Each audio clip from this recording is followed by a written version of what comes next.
আজ করব কাতলা মাছের একটা রেসিপি, কাতলা মহারানী। প্রথমে মাছটাকে ধুয়ে পরিষ্কার করে নেব। মাছটার মধ্যে নুন হলুদ মেখে নিলাম।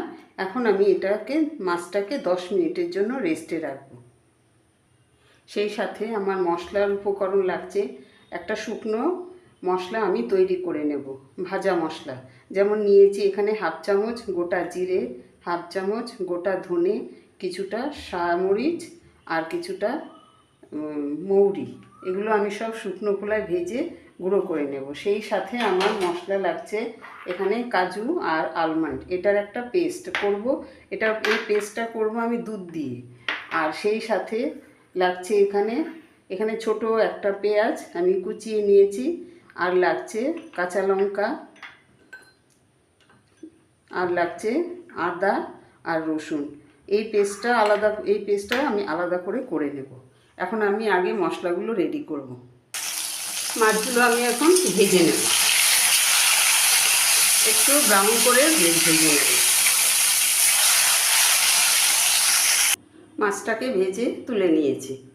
তো এখন আরও খানিকটা তেল দিয়ে আমি কিছুটা পেঁয়াজ দিয়ে দিলাম কুচি করে। একটু নরম হওয়া পর্যন্ত পেঁয়াজটা ভেজে নেব। এখন দিয়ে দেব পেঁয়াজ আদা রসুনের পেস্ট করে রেখেছি, সেই পেস্টটা দিয়ে দিলাম। দিয়ে এটাকেও একটু ভেজে নেব, কাঁচা গন্ধটা চলে যাওয়া পর্যন্ত একটু ভেজে নেব। দিয়ে দিলাম ভাজা মশলার গুঁড়ো খানিক 1 চামচ, দিয়ে একটু ভেজে নেব। দিলাম কালারের জন্য একটু কাশ্মীরি লঙ্কার গুঁড়ো। এটাকেও একটু কষিয়ে নেব। এখন দিয়ে দেব কাজু আলমন্ড, যে দুধ দিয়ে পেস্ট করেছি সেই পেস্টটা দিয়ে দিলাম। দিয়ে এটাকে একটু কষিয়ে নেব। তো এটার মধ্যে চাইলে আপনারা দুধ দিতে পারেন, জল দিতে পারেন, কিন্তু আমি এটার মধ্যে দুধ দেব।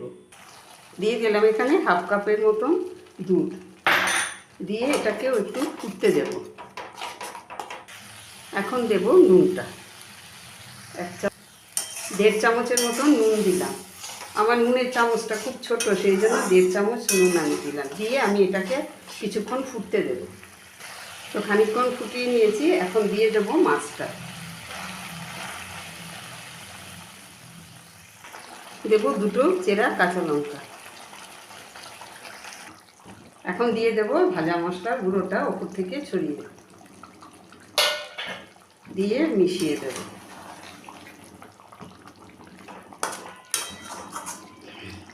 তো মাছটা কিছুক্ষণ ফুটিয়ে নিয়েছি। এখন দেব খানিকটা গরম মশলার গুঁড়ো। এটা আমি দিলাম শাহি গরম মশলার গুঁড়ো। দিয়ে দিলাম খানিকটা কাসুরি মেথি। তো রান্না কমপ্লিট। এখন আমি গ্যাস বন্ধ করে দিয়ে কিছুক্ষণ 10 মিনিটের জন্য ঢাকা দিয়ে রাখবো। ঢাকা দেওয়ার আগে খানিকটা কাঁচা তেল ওপর থেকে আমি ছড়িয়ে দিলাম। এতে করে টেস্টটাও ভালো আসবে, কালারটাও ভালো আসবে। তো 10 মিনিট স্ট্যান্ডিং টাইমে রেখে নামিয়ে নিলাম। তৈরি হয়ে গেল আমার মহারানী কাতলা। তো সামনেই আসছে জামাই ষষ্ঠী। তো একঘেয়ে কাতলা কালিয়া বা দই কাতলা না করে এরকমভাবে একটু ভিন্ন ধরনের এরকম কাতলা রেসিপি করে জামাইদেরকে খাওয়ানোই যায়। তো আজ এই পর্যন্তই। সেই সাথে আবার নেক্সট কোনো রেসিপি নিয়ে কথা হবে। আর প্রত্যেক দিনের মতন রিকোয়েস্ট, আপনারা আমার পাশে থাকবেন, আমার চ্যানেলটাকে সাপোর্ট করবেন।